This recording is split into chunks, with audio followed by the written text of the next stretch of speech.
Hi friends, இப்போ திண்டுக்கல்லில் ஒரு ப்ரைவேட் ஹாஸ்பிட்டலில் தீ விபத்து ஏற்பட்டிருக்குன்னு சொல்லியிருக்காங்க.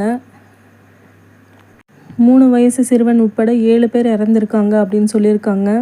கணினி வழியில் ஏற்பட்ட தீயினால தான் கட்டடம் ஃபுல்லாக தீ பரவி இருக்குது அப்படின்னு சொல்கிறாங்க. இதுவரையும் 32 பேரை சேஃபாக காப்பாற்றியிருக்காங்க.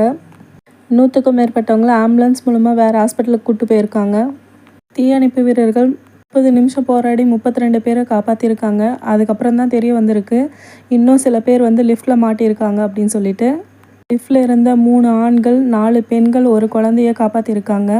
ரொம்ப நேரம் கழித்து தான் அவங்களுக்கு இன்ஃபர்மேஷன் கிடச்சிருக்கு. அதனால் 2 பேர் உடல் கருகிய நிலையிலும் 3 பேர் மூச்சு திணறியும் இறந்துருக்காங்க அப்படின்னு சொல்லியிருக்காங்க. இதில் ஹாஸ்பிட்டலில் ட்ரீட்மெண்ட்டுக்கு வந்தவங்க மட்டும் இல்லாமல் அவங்கள பார்க்க வந்த ரிலேட்டிவ்ஸ் எல்லாம் கூட நிறைய பேர் பாதிக்கப்பட்டிருக்காங்க. வேறு யாராவது உள்ளே இருக்காங்களா அப்படின்னு சொல்லிட்டு இன்னும் செக் பண்ணிட்டு தான் ஃப்ரெண்ட்ஸ் இருக்காங்க.